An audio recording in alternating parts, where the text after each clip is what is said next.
We are hearing from President Biden. He's about to speak again for the final time before the UN General Assembly, and the war in Gaza is sure to be part of that speech. Let's listen in to the president. This is the fourth time I've had the great honor of speaking to this assembly as President of the United States. It'll be my last. I've seen a remarkable sweep of history. I was first elected to office in the United States of America as a U.S. Senator in 1972. Now, I know I look like I'm only 40. I know that. I was 29 years old. Back then, we were living through an inflection point, a moment of tension and uncertainty. The world was divided by the Cold War. The Middle East was headed toward war. America was at war in Vietnam. At that point, the longest war in America's history. Our country was divided and angry, and there were questions about our staying power and our future. But even then, I entered public life not out of despair, but out of optimism. The United States and the world got through that moment. It wasn't easy or simple, without significant setbacks. But we go on to reduce the threat of nuclear weapons through arms control, and then go on to bring the Cold War itself to an end. Israel and Egypt went to war, but then forged a historic peace.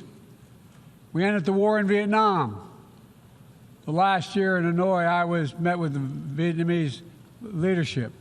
We elevated our partnership to the highest level.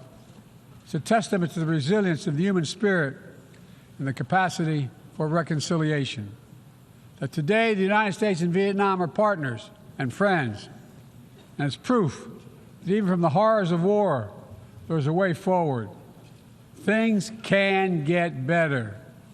We should never forget that. I've seen that throughout my career. In the 1980s, I spoke out against apartheid in South Africa. And then I watched the racist regime fall. In the 1990s, I worked to hold Milosevic accountable for war crimes. He was held accountable. At home, I wrote and passed the Violence Against Women Act to end the scourge of violence against women and girls, not only in America, but across the world, as many of you have as well. But we have so much more to do, especially against rape and sexual violence as weapons of war and terror. We were attacked on 9/11 by al-Qaeda and Osama bin Laden. We brought him justice. Then I came to the presidency at another moment of crisis and uncertainty. I believed America had to look forward. New challenges, new threats, new opportunities were in front of us. We needed to put ourselves in a position to see the threats, to deal with the challenges, and to seize the opportunities as well. We need to end the era of war that began on 9/11. As Vice President to President Obama, he asked me to work to wind down the military operations in Iraq, and we did, painful as it was. When I came to office as president, Afghanistan had replaced Vietnam as America's longest war. I was determined to end it, and I did. It was a hard decision, but the right decision. 4 American presidents had faced that decision, but I was determined not to leave it to the 5th. It was a decision accompanied by tragedy. 13 brave Americans lost their lives, along with hundreds of Afghans in a suicide bomb. I think those lost lives, I think of them every day. I think of all the 2,461 U.S. military deaths over a long 20 years of that war. 20,744 American servicemen wounded in action. I think of their service, their sacrifice, and their heroism. I know other countries lost their own men and women fighting alongside us. We honor their sacrifices as well. To face the future, I was also determined to rebuild my country's alliances and partnerships to a level not previously seen. We did just that, from traditional treaty alliances to new partnerships like the Quad with the United States, Japan, Australia, and India. I know I know many look at the world today and see difficulties and react with despair, but I do not. I won't. As leaders, we don't have the luxury. I recognize the challenges from Ukraine to Gaza to Sudan and beyond. War, hunger, terrorism, brutality, record displacement of people, a climate crisis, democracy at risk, strains within our societies, the promise of artificial intelligence and its significant risk. The list goes on. But maybe because all I've seen and all we have done together over the decades, I have hope. I know there is a way forward. In 1919, the Irish poet William Butler Yeats described a world, and I quote, "where things fall apart, the center cannot hold, mere anarchy is loosed upon the world," end of quote. Some may say those words describe the world not just in 1919, but in 2024. But I see a critical distinction. In our time, the center has held. Leaders and people from every region and across the political spectrum have stood together, turned the page. We turned the page in the worst pandemic in a century. We made sure COVID no longer controls our lives. We defended the UN Charter and ensured the survival of Ukraine as a free nation. My country made the largest investment in climate, clean energy, ever anywhere in history. There will always be forces that pull our countries apart and the world apart. Aggression, extremism, chaos, and cynicism. A desire to retreat from the world and go it alone. Our task, our test, is to make sure that the forces holding us together are stronger than those that are pulling us apart. That the principles of partnership that we came here each year to uphold can withstand the challenges. That the center holds once again. My fellow leaders, I truly believe we're at another inflection point in world history, where the choices we make today will determine our future for decades to come. Will we stand behind the principles that unite us? Will we stand firm against aggression? Will we end the conflicts that are raging today? Will we take on global challenges like climate change, hunger, and disease? Will we plan now for the opportunities and risk of a revolutionary new technologies? I want to talk today about each of these decisions and the actions, in my view, we must take. To start, each of us in this body has made a commitment to the principles of the UN Charter to stand up against aggression. When Russia invaded Ukraine, we could have stood by and merely protested. But Vice President Harris and I understood that that was an assault on everything this institution is supposed to stand for. And so, my direction, America stepped into the breach, providing massive security and economic and humanitarian assistance. Our NATO allies and partners in 50-plus nations stood up as well. But most importantly, the Ukrainian people stood up. I asked the people of this chamber to stand up for them. The good news is Putin's war has failed and at his core aim. He set out to destroy Ukraine, but Ukraine is still free. He set out to weaken NATO, but NATO is bigger, stronger, more united than ever before, with 2 new members, Finland and Sweden. But we cannot let up. The world now has another choice to make. Will we sustain our support to help Ukraine win this war and preserve its freedom, or walk away and let aggression be renewed and a nation be destroyed? I know my answer. We cannot grow weary.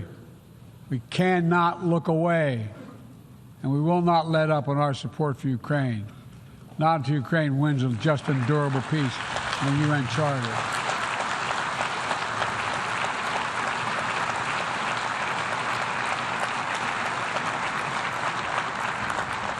We also need to uphold our principles as we seek to responsibly manage the competition with China, so it does not veer into conflict. We stand ready to cooperate on urgent challenges for the good of our people and the people everywhere. We recently resumed cooperation with China to stop the flow of deadly synthetic narcotics. I appreciate the collaboration. It matters for the people of my country and many others around the world. On matters of conviction, the United States is unabashed, pushing back against unfair economic competition, against military coercion of other nations in the South China Sea, and maintaining peace and stability across the Taiwan Straits, and protecting our most advanced technologies so they cannot be used against us or any of our partners. At the same time, we're going to continue to strengthen our network of alliances and partnerships across the Indo-Pacific. These partnerships are not against any nation. They're building blocks for a free, open, secure, and peaceful Indo-Pacific. We're also working to bring greater measure of peace and stability to the Middle East. The world must not flinch from the horrors of October 7th. Any country would have the right and responsibility to ensure that such an attack can never happen again. Thousands of armed Hamas terrorists invaded a sovereign state, slaughtering and massacring more than 1,200 people, including 46 Americans, in their homes and at a music festival. Despicable acts of sexual violence, 250 innocents taken hostage. I've met with the families of those hostages. I've grieved with them. They're going through hell. Innocent civilians in Gaza are also going through hell. Thousands and thousands killed, including aid workers. Too many families dislocated, crowding into tents, facing a dire humanitarian situation. They did not ask for this war that Hamas started. I put forward with Qatar and Egypt a ceasefire and hostage deal. It's been endorsed by the UN Security Council. Now is the time for the parties to finalize its terms, bring the hostages home, and secure security for Israel and Gaza free of Hamas' grip, ease the suffering in Gaza, and end this war. On October 7th,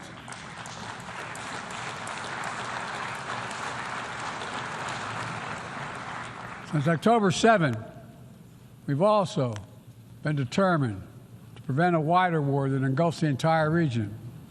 Hezbollah, unprovoked, joined the October 7th attack, launching rockets into Israel. Almost a year later, too many on each side of the Israeli-Lebanon border remain displaced. Full-scale war is not in anyone's interest. Even if the situation has escalated, a diplomatic solution is still possible. In fact, it remains the only path to lasting security to allow the residents from both countries to return to their homes and the border safely. And that's what we're working tirelessly to achieve. As we look ahead, we must also address the rise of violence against innocent Palestinians on the West Bank and set the conditions for a better future, including a two-state solution where Israel enjoys security and peace and full recognition and normalized relations with all its neighbors, where Palestinians live in security, dignity, and self-determination in a state of their own.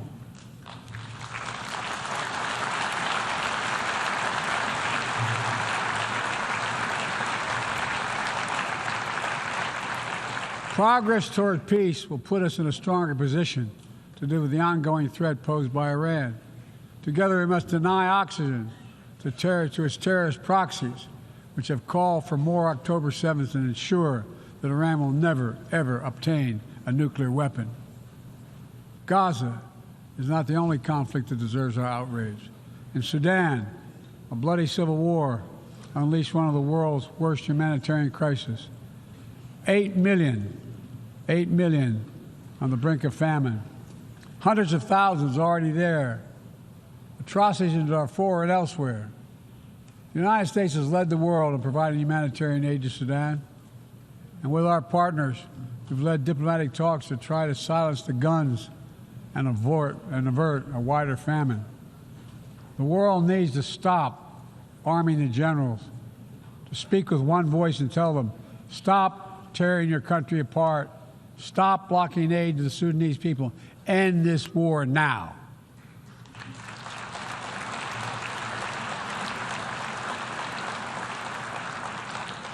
But people need more than the absence of war. They need a chance to live in dignity. They need to be protected from the ravages of climate change, hunger, and disease. Our administration has invested over $150 billion to make progress and other sustainable development goals. It includes $20 billion for food security, over $50 billion for global health. We've mobilized billions more in private sector investment. We've taken the most ambitious climate action in history. We've moved to rejoin the Paris Agreement on day one. And today, my country is finally on track to cut emissions in half by 2030. On track to honor my pledge to quadruple climate financing to developing nations with $11 billion thus far this year. We've rejoined the World Health Organization, donating nearly 700 million doses of COVID vaccine to 117 countries. We must now move quickly to face Mpox outbreak in Africa. We're prepared to commit $500 million to help African countries prevent and respond to Mpox and to donate 1 million doses of Mpox vaccine now.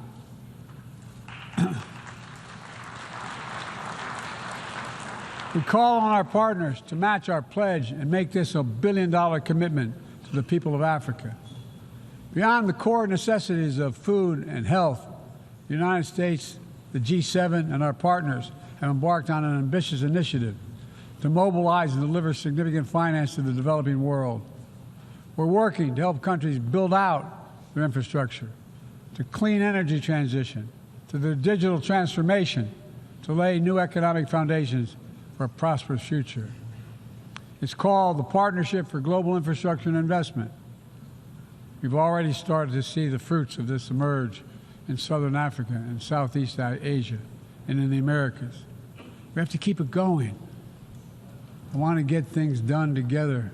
In order to do that, we must build a stronger, more effective, and more inclusive United Nations.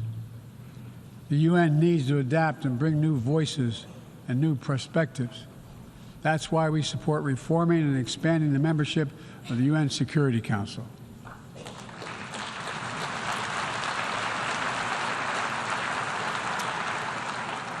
My UN ambassador just laid out our detailed vision to reflect today's world, not yesterday's. It's time to move forward. The Security Council, like the UN itself, needs to go back to the job of making peace, of brokering deals to end wars and suffering.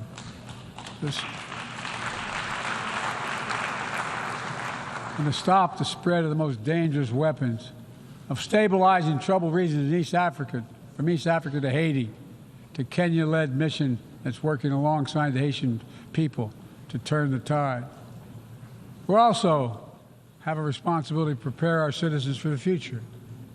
We'll see more technological change, I argue, in the next 2 to 10 years than we have in the last 50 years. Artificial intelligence is going to change our ways of life, our ways of work, and our ways of war. It could usher in scientific progress at a pace never seen before, and much of it could make our lives better. But AI also brings profound risks, from deep fakes to disinformation, to novel pathogens, to bioweapons. We've worked at home and abroad to define the new norms and standards. This year, we achieved the first ever General Assembly resolution on AI to start developing global rules of the road. We also announced a declaration on the responsible use of AI, joined by 60 countries in this chamber. But let's be honest, this is just the tip of the iceberg, what we need to do to manage this new technology. Nothing is certain about how AI will evolve or how it will be deployed. No one knows all the answers. My fellow leaders, it's with humility I offer 2 questions.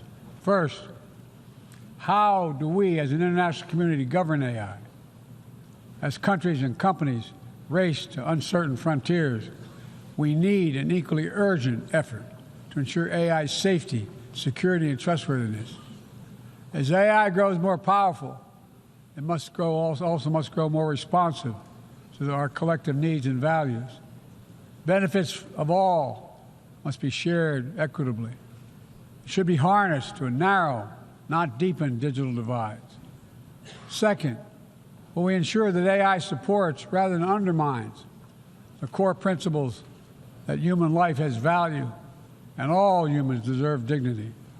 We must make certain that the awesome capabilities of AI will be used to uplift and empower everyday people, not to give dictators more powerful shackles on the human spirit. In the years ahead, there may well be no greater test of our leadership than how we deal with AI. Let me close with this. Even as we navigate so much change, one thing must not change. We must never forget who we're here to represent. We, the people. These are the first words of our Constitution, the very idea of America. They inspired the opening words of the UN Charter. I made the preservation of democracy the central cause of my presidency. This summer, I faced a decision whether to seek a second term as president. It was a difficult decision. Being president has been the honor of my life. There's so much more I want to get done. As much as I love the job, I love my country more. I decided after 50 years of public service, it's time for a new generation of leadership to take my nation forward. My fellow leaders, let us never forget, some things are more important than staying in power. It's your people.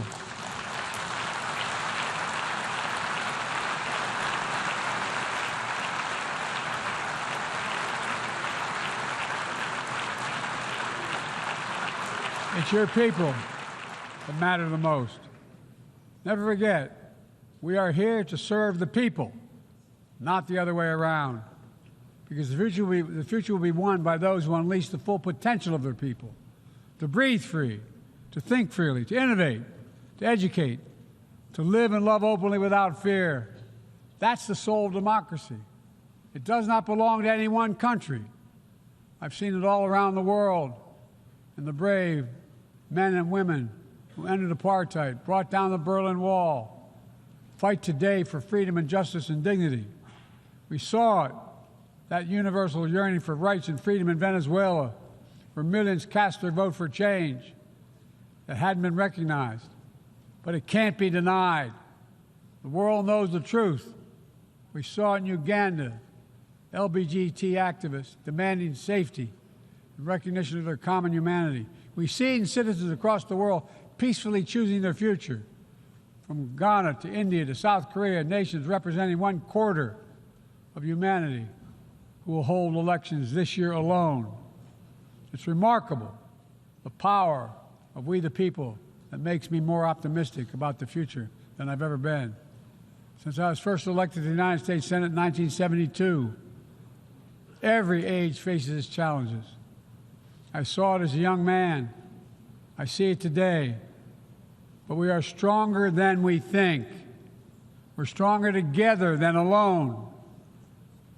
And what the people call impossible is just an illusion. Nelson Mandela taught us, and I quote, "It always seems impossible until it's done. It always seems impossible until it's done." My fellow leaders, there is nothing that's beyond our capacity if we work together. Let's work together. God bless you all, and may God protect all those who seek peace. Thank you.